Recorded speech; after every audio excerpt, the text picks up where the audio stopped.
Okay, we are recording. All right. Good afternoon. Welcome to the We the People National Invitational. This is Unit 1, and we are with Lakeside Middle School. And my name is Christine Hull, and I will be facilitating today. In a moment, I will have the judges introduce themselves, followed by the students, and we will begin the hearing. Students will deliver a 4-minute prepared statement, followed by 8 minutes of judge questions. My microphone will be muted during the hearing, and I will be holding up 1 minute and time signs. All of the students have been spotlighted and should show on the top of the screen in gallery view. At the conclusion of the hearing, judges will give brief feedback to the teams, and then we will conclude. Judges. Okay, I'm going to introduce myself. The other judges will introduce themselves, and then again, we'll ask that the students introduce themselves. I am still Alan Broadman, and I am still a recently retired high school teacher. Looking forward to hearing what you have to talk about today. Tim Moore, University of Wisconsin, Center for Study of the American Constitution. And I'm Gupta Grider-Jones with the University of Louisville's McConnell Center. We are Team Adams. We represent Mr. Bannister's 7th period class. I'm Danica Ferris, and did you know that John Adams was one of 3 presidents to die on Independence Day? I'm Cecilia Trudeau, and another fact about Mr. Adams was that he was the primary author of the oldest still in use Constitution, which would be the Constitution of the state of Massachusetts. I am Reese Owen, and did you know John Adams was called the father of the U.S. Navy? And did you know I kind of have a crush on Abigail?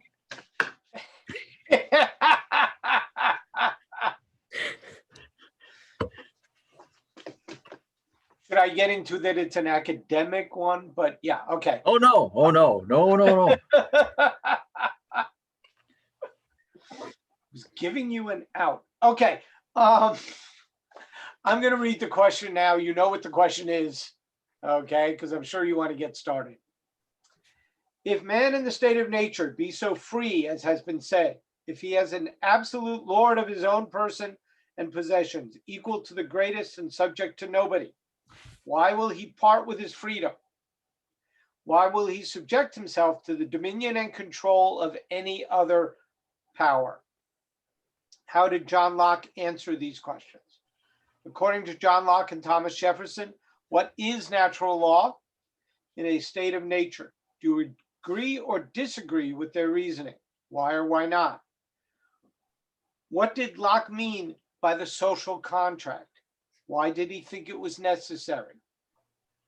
What obligations does the social contract place on government and on the individual? You may begin. I, Thomas Hobbes, believe that monarchy is the best type of government to have absolute power. It will be run through passion and harshness. Government with total control provides the best opportunity for people to live in a state of nature, make people fear a violent death. I, John Locke, believe that government was necessary to ensure to all people their natural rights and a state of nature.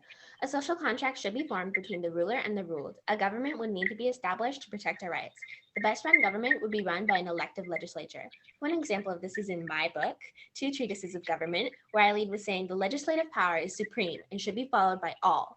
I also believe that governments exist by consent of the governed in order to protect the rights of the people and promote the public good, and governments that fail to do so need to be resisted and replaced with new governments. I, Jacques Rousseau, believe in equality for all. I do not believe in owning private property or having elected representatives. All political power must reside with the people, exercising their general will. Separation of powers is not needed. One person can hold all the power. Competitive nature will lead to lawless behavior and disharmony among my fellow men. Therefore, government is needed to keep equality among all people. I'm considered to be one of the founders of communism or a socialist form of government. I agree with Locke in terms of the style of government, as did Thomas Jefferson, who took many of Locke's ideas and incorporated them into the Declaration of Independence. I think that everyone has the right to natural laws, life, liberty, and property. Every person deserves to feel safe and able to protect their family and themselves. Everyone has the right to their own opinions without being scared of what is going to happen to them. Everybody should have their own opportunity to own property without fear of their personal belongings being destroyed. By social contract, John Locke meant that citizens should enter into an agreement to create and live under a government that they would give the power to create and enforce laws, that which would protect the people and their natural rights. However, in entering a social contract, a person is giving up their right to do what he or she wants with no consequences, as long as they are living in a state of nature, and government is meant to govern the people in such a way that it protects citizens' natural rights. Locke thought that a social contract was necessary because he believed that the purpose of government is to protect those natural rights that the individual cannot effectively protect in a state of nature. This means that he believed government and therefore social contracts were necessary because they protected natural rights, which was something that could not be guaranteed if you were living in a state of nature or with no social contract. A social contract is an agreement proposed or created by John Locke where people agree to work with others and live under a government where the government would have the power to make and enforce laws that protect citizens' natural rights. During the Civil War periods and antebellum, where the social contract theory was used by all sides, enslavers used it to support states' rights and succession. The Whig Party moderates upheld the social contract as a symbol of continuity in the government, and the abolitionists found support in Locke's theories of natural rights. The obligations that are placed on the individual is that they must give up their absolute right to do whatever they want. This means that people can't run around doing whatever they please, whenever they please. In return, the government will protect the people's natural rights to life, liberty, and property. This is in reference with the First Amendment of the Bill of Rights that states that Congress shall make no law respecting the establishment of religion or prohibiting the free exercise thereof, abridging the freedom of speech or of the press, or the right of people to peacefully assemble and to petition the government for a redress of grievances on the grounds that people have certain inherent freedoms. An example of when the American people's First Amendment rights and their natural rights were violated was when John Adams was in power as president in 1797. This was when he passed the Alien and Sedition Acts that restricted the people and the press from speaking out against the government and groups in power. As stated by John Locke through his declarations of natural rights and social contracts, but that the people must also relinquish some freedoms so as to be protected and governed by the government. For example, the government has the right to restrict certain types of media, such as movies, music, and social platforms, as part of their rights while governing the people to keep security. As our natural rights allow, this concludes our presentation. Okay, thank you very much. So I want to ask you about this idea of rights in government. So Locke argued, and you basically made this proposition or agreed with this proposition, that the purpose of government is to protect rights. Okay, so when, however, should government be able to limit those rights? The government should be able to limit rights when a person is harming another person and claiming that it is by their rights, within their rights, to harm another person, when really that is part of the purpose of government, is to keep peace among the people while also allowing them to have their own rights and freedoms. I would like to add on to what my colleague said, and an example of when the government can limit somebody and their rights is when they are speaking under the First Amendment. They could be potentially harming someone and putting them down in a way, and the government could come in and say, hey, that's not okay, you need to stop.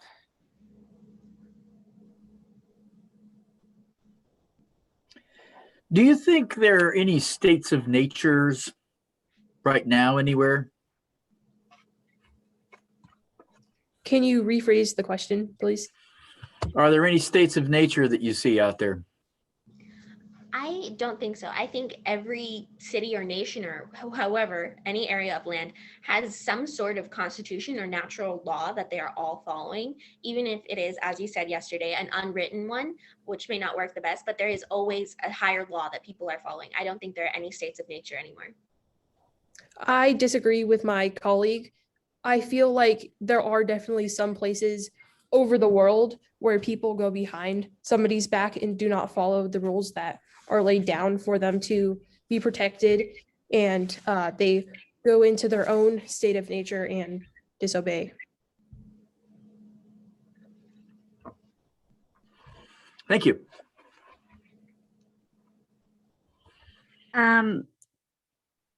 What should people have the right to do if their government is not serving the purpose for which it was created?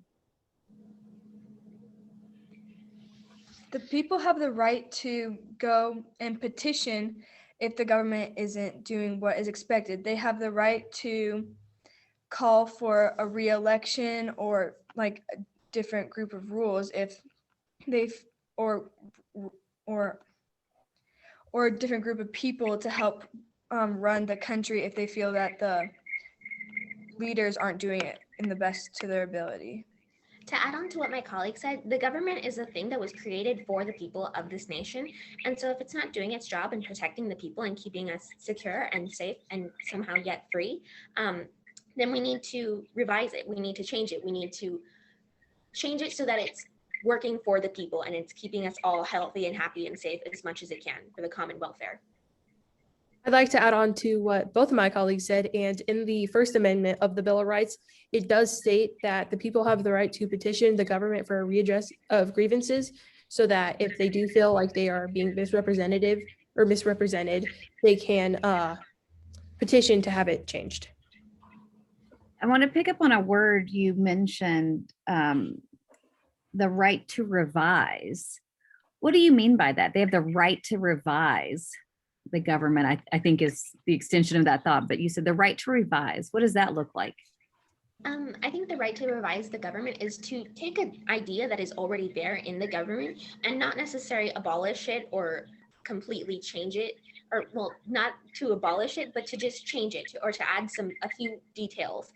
Otherwise, we'd be creating a whole new amendment, which it would be easier just to revise it if the idea is already there. And so that's what I mean by revise, which was also something that we did with the Articles of Confederation, or that we tried to do, which was revise them to show that these still work if they can be changed. Of course, that didn't necessarily work out the best, and we eventually did abolish the Articles of Confederation in favor of the Constitution, but it's just showing that the government can be changed.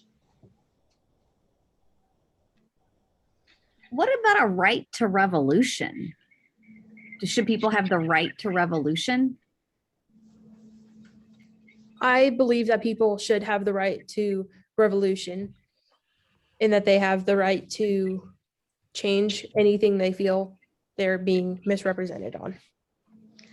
I want to add on to what my colleague said, and I want to say that John Locke, in part of his natural rights that he stated, it is our natural right to defend ourselves. And if we feel our freedom is being violated, we can defend ourselves however we please within a little bit of reason. And so I think we do have the right for revolution and rebellion if it is for our own sake, for our own good, for the common good, or for just even personal good.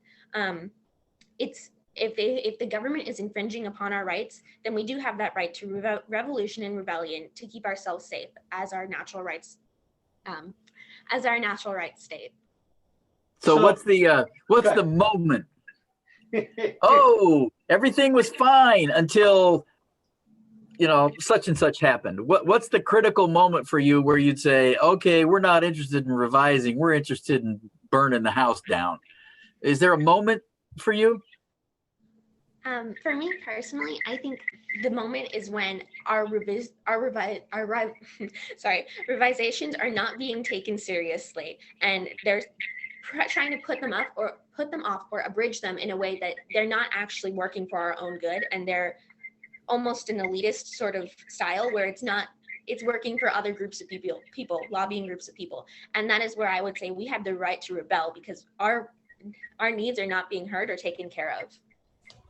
I would like to add an example of a breaking point in history where the people decided it was time to stand up and say this is enough was last summer with the George Floyd case. It was kind of building up, and it was just that one little straw with George Floyd that kind of broke the camel's back. And that was when the people decided it was time to stand up and make a change. So when we're talking about revising, that's something short of arguably fairly significant change. This is not revolution. Am I understanding you? I believe so, yes. Okay. So when do I have a right to revolt? And I know that question was asked, but I think I kind of want to get a bit of a clearer answer here. When do I have the right to get my gun and go out and revolt against this government?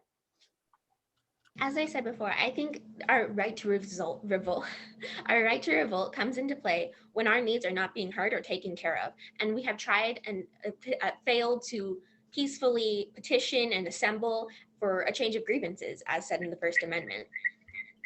So if I'm correct, and let me see if you're willing to accept that, then the South was right when they attempted to leave the Union because their interests were not being met. Well, that's kind of where compromise comes into play, where personally, I think that both sides should have made a compromise, kind of like they previously had with the Great Compromise in the 3/5 law. And that is time, so. Okay. I guess we're going to have to stop there. I think that was kind of the end of a sentence, so I can't really justify getting more in. So this is the point where we give you some comments back. So I'll have one of my peers get started. Sure, I'll start out. Look, I like your opening. I'm Hobbes. I'm Locke. I'm Rousseau, the hippie.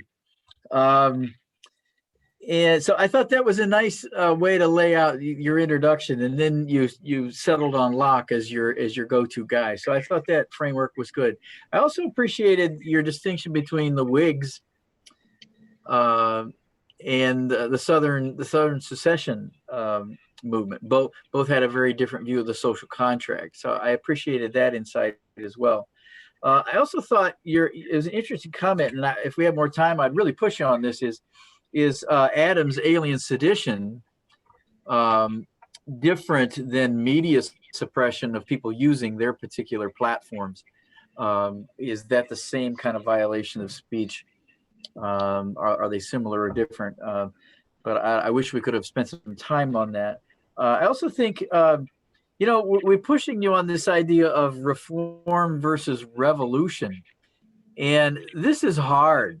I mean, if you feel like we've kind of put you in a corner and gone after you a little bit, we have, but no one's been able to, that's a hard question to resolve.